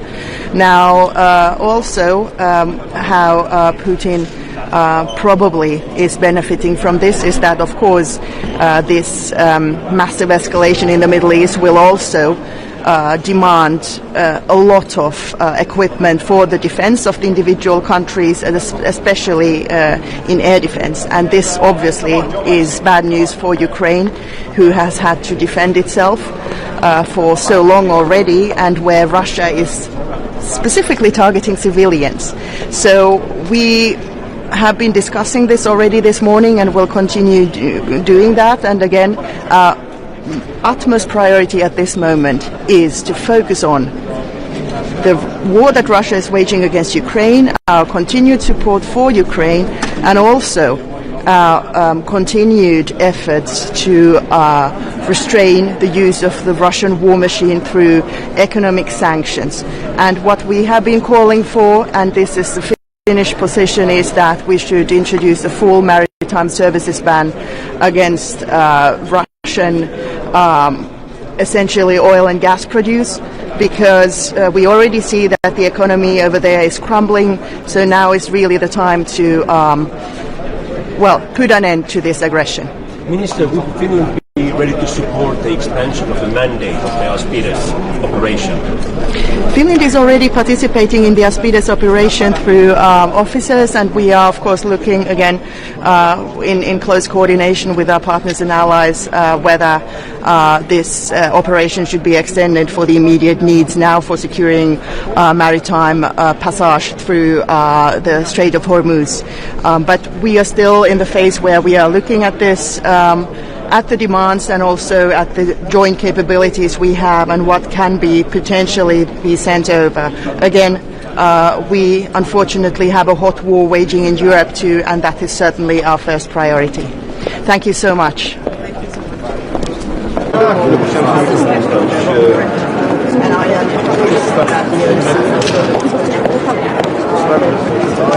Jó reggelt, csókolom, jó reggelt mindenkinek.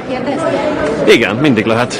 Itt az a várakozás, hogy ezen a héten egyfajta áttörés szeretnék a 9 milliárdos báncsomaggal kapcsolatban, hogy látja, mik a várakozások, hiszen Magyarország új szereplő ebben a kérdésben, és ehhez kapcsolódik természetesen már ez inkább ugye a energiatanácsnak irányában, hogy hogy áll éppen a barátság körül ezek 2 milliárd. Hát a helyzet teljesen egyértelmű. Az ukránok gyakorlatilag hülyének próbálnak nézni minket. Egy dolgot viszont elfelejtenek, hogy mi nem a hülyék vagyunk, hanem a magyarok. Tehát szombaton az ukrán rendszerüzemeltető bemondta, hogy 1 hónapba telik előreláthatólag a barátságkörlő vezeték megjavítása. Na most mi van 1 hónap múlva? A magyar választás utáni hétfő. Tehát, hogyha valaki eddig naívan azt gondolta volna, hogy az ukránoknak bármifajta műszaki vagy technikai problémájuk van, az most már... What are you trying? That's all. Okay. That's okay. It's a hard job, I see. It's a hard job. Yeah. Okay. You okay now? Good. Okay. Tehát ha bárki eddig azt gondolta, hogy az ukránoknak bármifajta műszaki vagy technikai problémájuk van, az most megbizonyosodhatott arról, hogy itt ez egy szintiszta politikai zsarolás. A barátságkőolajvezeték fizikailag és technikailag is készen áll a szállítás újraindítására. Semmifajta műszaki vagy technikai probléma nincsen. Úgy volt, hogy a mai napon 3 oldalú egyeztetés lesz a szlovák energiaminiszter, az ukrán energiaminiszter és köztem, de az ukránok erre ma nem hajlandók itt Brüsszelben sem. Azok után, hogy 3,5 napon keresztül a magyar energiaminisztériumi delegáció miniszterhelyettes vezetésével ott volt Kijevben, minden létező találkozási kérelmet visszautasítottak, nem voltak hajlandók tárgyalni velünk ebben az ügyben, ma nem hajlandók tárgyalni itt Brüsszelben, visszautasították az Európai Unió megfigyelőinek és ellenőreinek helyszínre utazását is, tehát a napnál világosabb, az ukránok kizárólag politikai okok miatt nem indítják újra a vezeték szállítását, műszakilag, fizikailag minden készen áll. Mi megvédjük magunkat, 86 napnyi tartalékunk van még, mert jól gazdálkodunk, és emellett féken tartjuk a benzinárakat is, tehát mi megvédjük magunkat, de azt mindenki vésse a fejébe, hogy az ukránok így viselkednek velünk. Ebből következik az, hogy Magyarország blokkolja a 90 milliárdot? Ja igen, természetesen. Tehát a mi álláspontunk az sziklaszilárd is, meg egyszerű is, meg szerintem jól érthető. Tehát mindaddig, amíg az ukránok szórakoznak velünk, mindaddig, amíg az ukránok politikai okok miatt nem indítják újra az olajszállítást, mindaddig, amíg az ukránok Magyarországon olajellátási válságot akarnak előállítani, addig szóba se jöhet sem a 90 milliárd eurós hadikölcsönnek a megszavazása, sem bármi más Ukrajna számára nyújtandó pénzügyi támogatásnak a megszavazása, sem a 20. szankciós csomag, az EU-s tagságok meg amúgy is felejtsék el, úgyhogy így járunk. Yeah, it's very important. Don't underestimate because this is a country.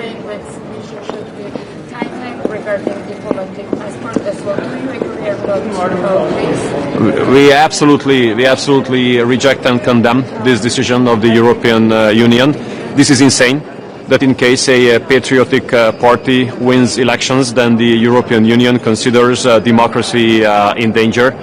You know, this. Don't call us stupid, okay? So we see it very, very easily. If patriots win an election, then the European Union says that the democracy is dead. If liberals win the election, democracy is in top form. So it's so obvious. We are on the side of the Georgians. We are looking forward to receive the Prime Minister and the Foreign Minister during the weekend in Budapest on CPAC, and the Georgian government can count on us on everything. And we really respect your patriotic policies. Sorry.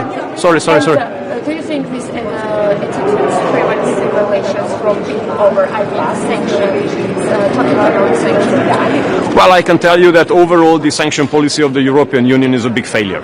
It's a huge failure. And we should forget about it, finally. So please, just 1 second. There's a follow-up and then it's your... Please. How do you estimate the Georgian journalists in the prison? And also politicians in the prison, and people are standing in the streets fighting for European values. Well, I don't know. I don't know anything about the issue what you stated in the first part of your question. Regarding the second part, there were democratic elections in Georgia, and people decided about what direction they want to their country to take. And the case and the fact that there are rallies, well, that's part of democracy, and as long as rallies can take place, it means that there's a democracy. So it's one more decision made by the EU, one more decision or opinion made by the EU that you criticize, and I cannot remember when was the last time that Hungary actually agreed to what the majority in Europe thinks. Polish Prime Minister yesterday said that Hungary is trying to destroy European Union. Do you agree? Well, first of all, we really expected the Polish Prime Minister to come to Hungary yesterday, because there were two big rallies in Hungary. One organized or in favor of the government and one against the government. And 4 years ago, on the very same day, on our national day, the current Polish Prime Minister came to Hungary and he held a speech at the opposition rally. And following that, we beat the opposition by 20%. So we were really disappointed that he didn't come yesterday. He was making a statement. He was sorry. He was making yesterday nice statements about our opposition. He was making statements that he wishes that opposition wins. He should come. So please try to convince him to come in the remaining 4 weeks until elections, because whenever he comes, it's a very good signal to us. And when it comes to his words about Hungary, the democracy, and our commitment to Europe, well, I think that the Hungarian democracy is in a much better shape than the one in Poland. The rule of law is in a much bigger danger in Poland than in Hungary. That's my position. What about you? Will you meet Mihal, Ukraine's Deputy Prime Minister? And what will you do if they continue to resist? Yeah, I studied in Hungarian. Sorry, I should have studied in English as well. So the thing is the following, that it has become really obvious that there is no technical or no physical reason for the oil supply not to be restarted to Hungary on the Druzhba pipeline. It's a pure political decision. We had the delegation of our Ministry of Energy in Kiev 3.5 days during the last week. So a delegation led by our Deputy Minister of Energy spent 3.5 days in Kiev personally to be able to meet officials of the Ukrainian government and the Ukrainian Ministry of Energy. But all our requests have been rejected. Today, with the Slovak colleagues, we have initiated a trilateral meeting here in Brussels with the Ukrainian Minister of Energy and the Slovak Minister of Energy and myself. But this was cancelled again by the Ukrainians just a couple of minutes ago. There were initiatives taken by us, by the Slovaks, even by the European Union, to allow a site visit to see the actual state of the pipeline. All of these proposals were rejected. So, I can't tell you anything, but if a country keeps us under an oil blockade, then that given country cannot expect us to support any decisions here in Brussels in favor of them. That's the case. Are you hoping for movement on the transport of Russia? Look, the situation is the following. It is our sovereign right to decide what kind of energy sources we want to buy and on what route or what direction. And we don't want to become defenseless towards one pipeline when it comes to oil deliveries. We don't want to be in a situation when it is exclusively Croatia supplying us, because you never want to be in a situation when you are dependent by one source. Currently, we are supplied on two routes, the Druzhba pipeline and the Janaf pipeline, which is an acceptable and, I might say, close to ideal situation to us. But, if you are only dependent on one pipeline instead of two, that's a no-go for us. So, regardless of all the commercial debates, we have to make one step back. And we have to make it very clear that we are not ready. We are absolutely not ready to be dependent on one pipeline. Okay? Sorry. On this, and if so, do you see any room for a compromise on the 90 billion? On the 90 billion? Yeah, well, it's very simple. Very simple. As long as we are under oil blockade, we're not going to agree with that decision. Please. I'm sorry for Europe, right? How are you trying to destroy the European Union, and what do you think? Is Poland facing a poll exit? We are in favor of European Union to be strong again. What we see now is a weakening of the European Union. Brussels has been weakening European Union very badly in the recent years. There must be a big political shift in Brussels from extreme liberal to patriotic, and if this takes place, then European Union will be strong again. We want European Union to be strong, but currently European Union is weak. European Union is losing significance, both in global politics and global economy. That's how we see. That's a strong debate between us and the Polish government. But is Polexit a good thing? Because Sorry? Is Polexit a What good is thing? Polexit? But Poland leaving EU, because there are many Polish politicians who want to leave the EU now. you can decide that. I'm not a Polish. I'm really fed up. Sorry. No, we are not. We are not planning to leave the European Union. Of course, we are not. Why would we? But who did say that?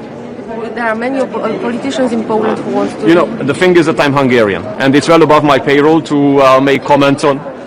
Yeah, but okay, but this is the fact. Okay, there are politicians here in Europe who really love to comment on domestic issues of other countries. They really love to be smart enough, or think that they are smart enough, to tell others what to think and what to do. But I'm afraid I'm not smart enough to decide about the future of Poland instead of the Polish. So I leave it to you. I leave it to your people. And yeah, of course, no question. Sorry, Sultan. So first you were here, and then utána parancsolj. So. The Belgian Prime Minister is saying that he wants a normalization of the relationship with Russia. Do you agree with the Belgian Prime Minister? The Belgian Prime Minister says that. Well, I think that normalization of the European-Russian relationship would be a really great step forward, because currently what is happening is going nowhere. So, blocking the channels of communication means that the hope for peace is being given up. And if there are more and more who say that the channels of communication should be open, the more satisfied or the more hopeful we can be. Do you see Belgium as a partner then? Well, I'll talk to the foreign minister today, because so far it didn't seem to me that they are representing that position, or at least not on the foreign minister's council. But if there's a shift, then it can be positive. Just 1 second, there was another one, and then I come back to you. normális dialógust Moszkvával. Ugye nem lehet azzal vádolni, hogy nem csinálna, de a többi országban nem így van. Arra esély, hogy ez meg fog történni. Hát először is jó reggelt kívánok!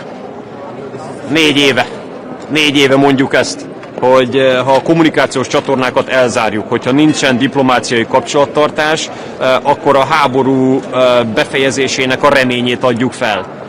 A kommunikációs csatornák, a diplomáciai csatornák nyitvatartása tudja jelenteni azt, hogy van remény végre a békére.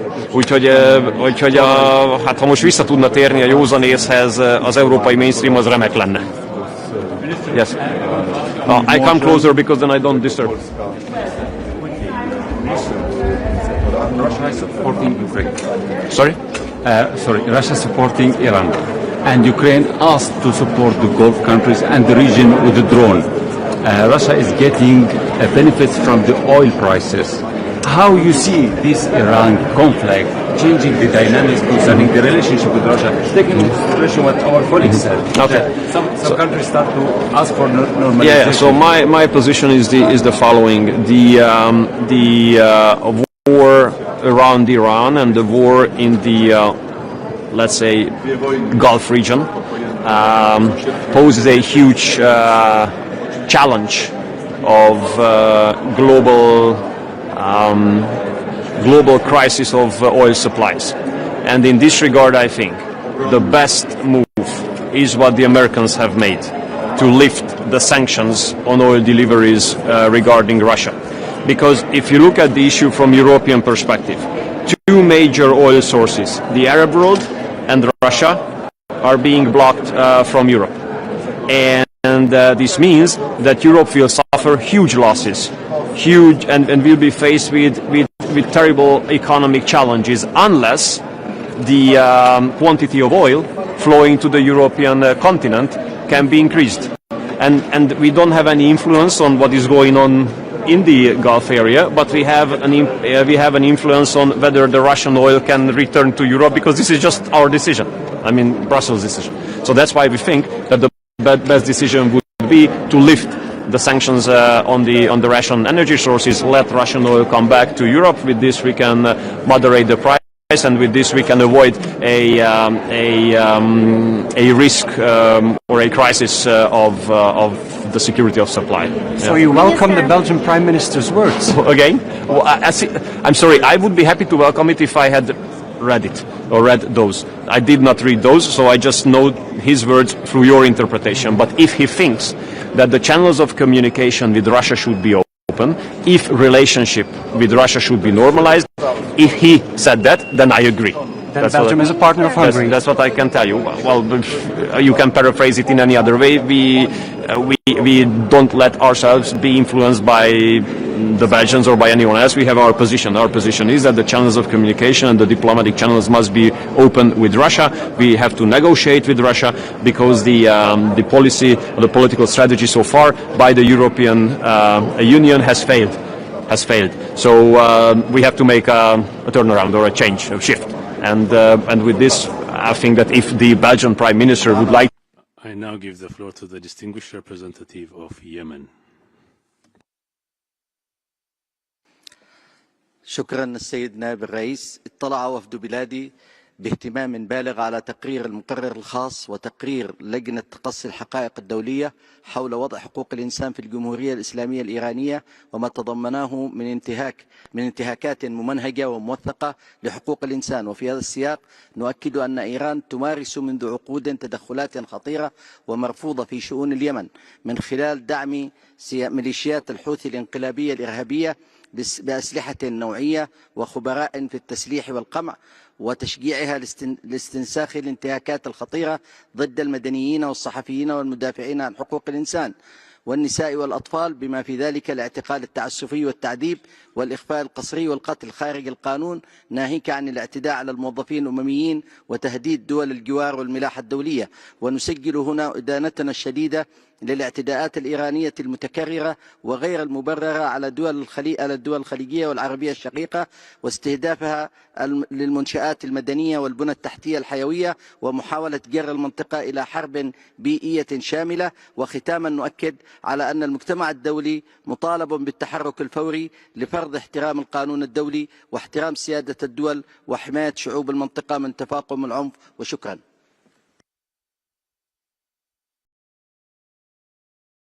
Thank you. I now give the floor to the distinguished representative of Japan.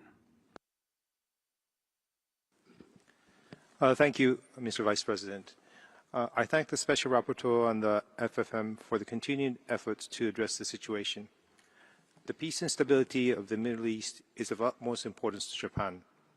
As a country that respects fundamental values and principles such as freedom, democracy, human rights, and the rule of law, Japan will continue to make all necessary diplomatic efforts in coordination with the international community to bring about an early de-escalation of the situation in the Islamic Republic of Iran. Japan opposes any use of force against peaceful protests and attacks on civic space in the country.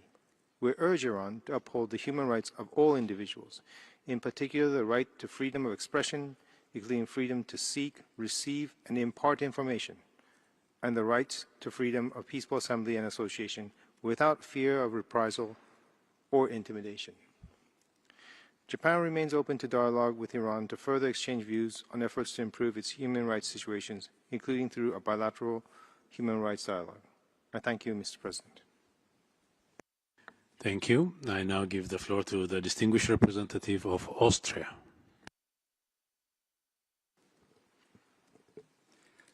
Thank you, Mr. Vice President. Austria lends itself with the EU statement and thanks the Special Rapporteur on the FFM for their reports. We are deeply concerned by their findings, which include the killings of thousands of people since the eruption of the protests, the reported arrest of over 50,000 people, including children, women, minorities, journalists, medical workers, and human rights defenders, and the reports on critical conditions in detention facilities, the application of the death penalty in relation to the protests, with at least 30 individuals, including 2 children, reportedly facing execution, the nationwide telecommunications shutdown with internet connectivity reportedly collapsing to approximately 1% of normal levels, the disproportionate negative effects and targeting of ethnic and religious minorities, notably the Baha'i. Those responsible for these grave human rights violations must be held accountable and evidence preserved. In this light, Austria has supported the designation of the IRGC as a terrorist organization. Austria condemns Iran's strikes across the region and indiscriminate attacks against civilian targets in Israel. We urge all parties to the conflict to adhere to international humanitarian and human rights law. Protection of all civilians, particularly women and children, must remain a key priority. Austria calls for immediate de-escalation and cessation of hostilities of all parties involved and return to diplomatic avenues. Vienna stands ready to serve as a venue for negotiations. The Iranian people deserve freedom and the right to determine their own democratic future. I thank you.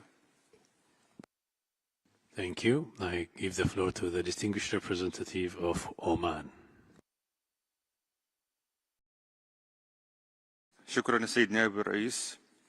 يأتي عقد هذا الحوار التفاعلي المشترك في ظل سياق إقليمي ودولي دقيق، حيث تشهد المنطقة تطورات مقلقة نتيجة تصاعد الأعمال العسكرية وتبادل الهجمات، الأمر الذي ينذر بتداعيات خطيرة تمس سيادة الدول وأمنها واستقرار شعوبها، كما ينعكس سلبا على أوضاع حقوق الإنسان وحماية المدنيين. وتجدد سلطنة عمان من هذا المنبر إدانتها لكافة الاعتداءات والهجمات التي تستهدف الجمهورية الإسلامية الإيرانية، وتعرب كذلك عن رفضها القاطع وإدانتها لاستهداف أراضي دول مجلس التعاون لدول الخليج العربية والدول العربية، وتدعو جميع الأطراف المعنية إلى ضبط النفس ووقف الأعمال العدائية والالتزام بمبادئ القانون الدولي وتجنب استهداف المدنيين والمنشآت الحيوية والبنية التحتية. وتؤكد سلطنة عمان أهمية تكثيف الجهود الإقليمية والدولية الهادفة إلى وقف الحرب والعودة إلى طاولة المفاوضات واعتماد الحلول الدبلوماسية باعتبارها المسار الأنجع لمعالجة جذور الأزمات وتعزيز الأمن والاستقرار، ومن شأن ذلك أن يهيئ الظروف الملائمة لمواصلة الجهود الرامية لتعزيز وحماية حقوق الإنسان على جميع المستويات، سواء في الجمهورية الإسلامية الإيرانية أو في سائر الدول في المنطقة والعالم. وشكرا. Thank you. I give the floor to the distinguished representative of Argentina. Gracias, señor vicepresidente. El informe presentado ante este Consejo describe una realidad que no se puede ignorar. Documenta ejecuciones, detenciones arbitrarias y una represión violenta contra ciudadanos que ejercían un derecho elemental, el derecho a expresar sus ideas y reclamar libertad. Estamos hablando de incidentes aislados, estamos hablando de vidas humanas, de hombres y mujeres que salieron a las calles con palabras, con esperanza, con dignidad y encontraron balas. El informe habla de la muerte de innumerables ciudadanos a manos de las mismas autoridades que debían protegerlos y cada una de esas muertes nos interpela, porque esos ciudadanos no eran enemigos del Estado, eran su propio pueblo, no eran agitadores, eran hijos, hijas, madres y padres. Y hoy debemos decirlo con claridad ante este Consejo, esas vidas no fueron en vano. Se trata de verdaderos héroes, héroes porque cuando miles de ciudadanos están dispuestos a entregar su propia vida, la tragedia se convierte en un testimonio inmenso de la dignidad humana. Héroes también porque comprendieron que para el ser humano hay algo más valioso que el petróleo, más valioso que el oro o que el dinero, más valioso que cualquier riqueza material. Héroes porque la historia ha demostrado una y otra vez que ese valor tiene una fuerza que ningún ejército ni la represión más dura nunca ha logrado derrotar. Héroes porque comprendieron y nos enseñaron que en lo más alto está el valor de la libertad. Muchas gracias, señor vicepresidente. Thank you. I give the floor to the distinguished representative of Sri Lanka. Mr. Vice President, we reiterate our principled position against country-specific initiatives introduced without taking into consideration the overall circumstances. Mr. Vice President, Sri Lanka is deeply concerned by the rapidly escalating situation in the Middle East and West Asia, which poses a direct threat to the civilian population. We are saddened by the tragic loss of civilian life and condemn any attacks against civilians and civilian infrastructure. Sri Lanka underscores the protection of civilians on all sides is a fundamental obligation under international humanitarian law. We stand firmly in our commitment to the sanctity of human life and upholding global peace. Sri Lanka reiterates the need to respect the principles and purposes of the UN Charter, which prohibit the use of force against the territorial integrity or the political independence of any state. As a country firmly committed to the sovereignty and territorial integrity of all states, Sri Lanka calls on all parties to respect these age-old principles, to exercise maximum restraint, and to return to negotiations to prevent further aggravation of this dire situation. We urge all parties to engage in meaningful dialogue and take decisive action to further de-escalate tensions, given the serious threat posed to stability, peace, security in the region and beyond. Thank you, Mr. Vice President. Thank you. I now give the floor to the distinguished representative of Belarus. Спасибо, господин заместитель председателя. Проведение в СПЧ дискуссии по ситуации с правами человека в Иране на фоне отсутствия реакции Совета на неспровоцированную вооруженную агрессию против этой страны, повлекшую масштабные жертвы среди мирного населения, включая детей, это не только двойные стандарты. Это глубочайшая деградация гуманности и уважения права на жизнь. Многие годы права человека использовались как предлог для санкционного прессинга на Иран, нанесение ущерба усилиям